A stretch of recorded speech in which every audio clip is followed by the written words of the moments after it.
Hello, everybody. Scott Golden here with the Impact Review for the 17th of June 2021.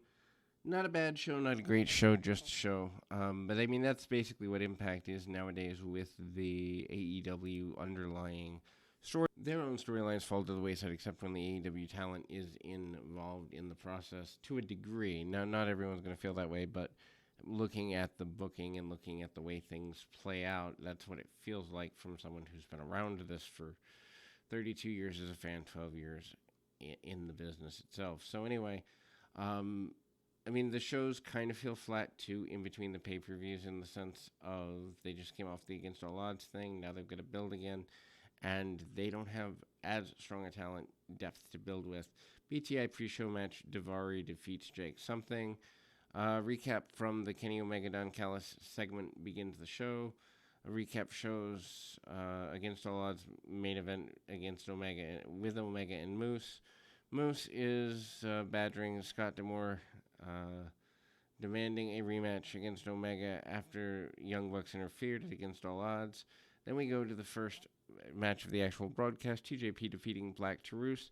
I'm not a fan of that in the sense of Taurus, I think, has certainly a interesting backstory and uprine, and I wouldn't necessarily have him lose to a guy who most of the world is going to see as somewhat bland. TJP does his decent, fast-paced stuff, and Taurus is able to keep up through at least the first third to half of the match before he begins to work on the back of his opponent.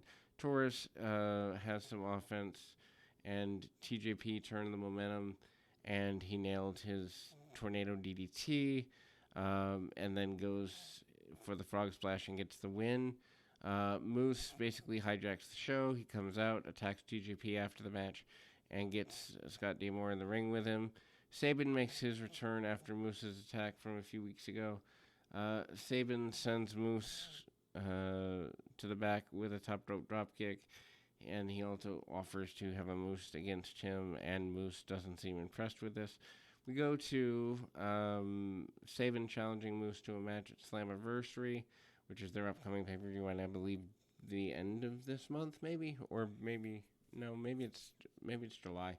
Anyway, Josh Alexander defeats Madman Fulton with Ace Austin.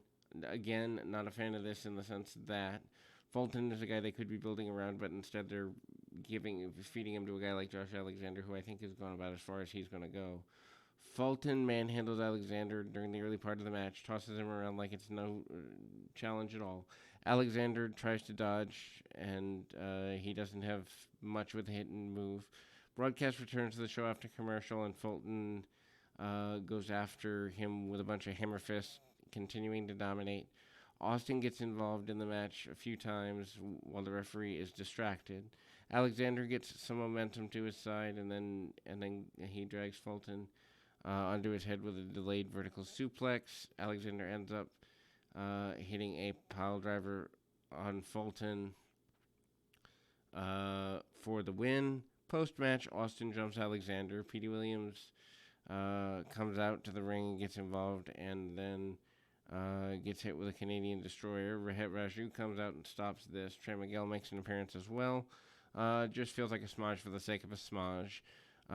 Shera makes his return and clears the ring of everyone but Raju and Austin. Shera stands tall with Raju, Austin, and Fulton. Seems like a backward step for Austin and Fulton to be involved with these guys. Purrazzo chews out Susan and Kimberly backstage. Susan yells at Purrazzo and claimed she wouldn't be knockout champion without them. Purrazzo walks off, singling up a breakup between this bunch of folks. Mosley is interviewed, cuts a promo saying that he doesn't need any friends and that everyone in Impact is under a spell. Spell that tricks them into thinking friends can get them where they need to be at the top of the cards. Kind of a weak promo, actually.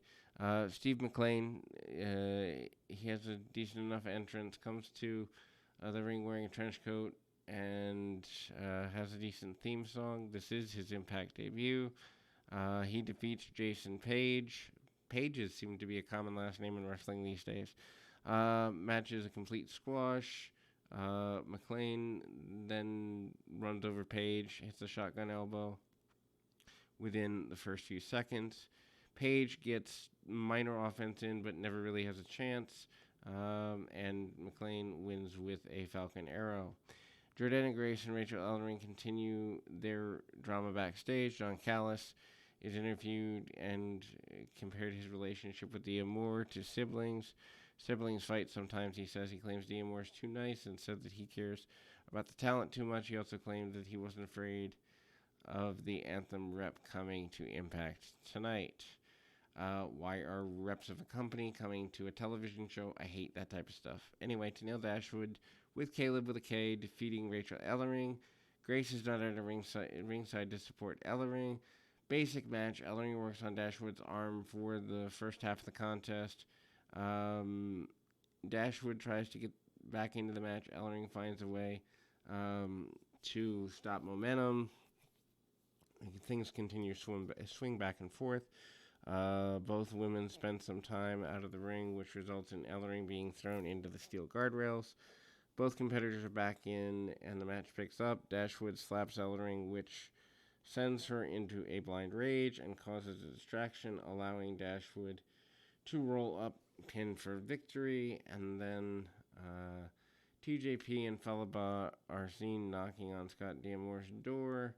Decay approaches them, and Ba challenges them to a tag match. Decay seemingly accepts this. Fire and Flavor shown backstage. They harassed a few janitors, asking them who's the best Impact Knockouts Tag Team Champion in history. Rosemary and Jessica Havoc attack them and throw them out in the dumpster.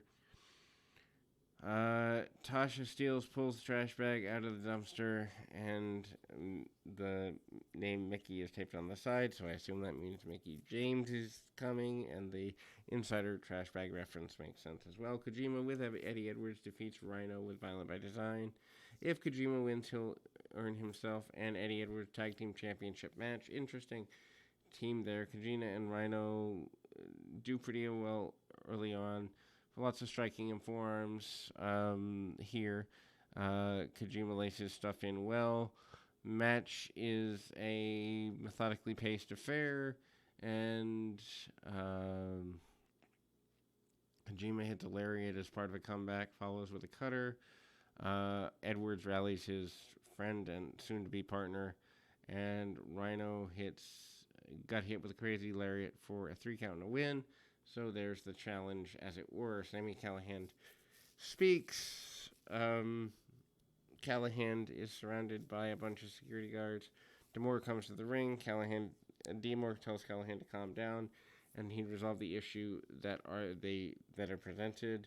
Arena goes dark. Callihan disappears. Callis comes out and runs down Callihan some more and tells D'Amore to man up. D'Amore accuses Callis of firing Callihan for Kenny Omega. Dreamer comes to the ring and claims that he is the person Anthem Sports had sent. Dreamer reinstated Sami Callihan and fires Don Callis from the VP role. Callis is angry and called Dreamer a Bruce Pritchard stooge before walking off the set to end the show. Week ending to a, I guess you'd say, average show. Anyway, we'll be back with more right after this.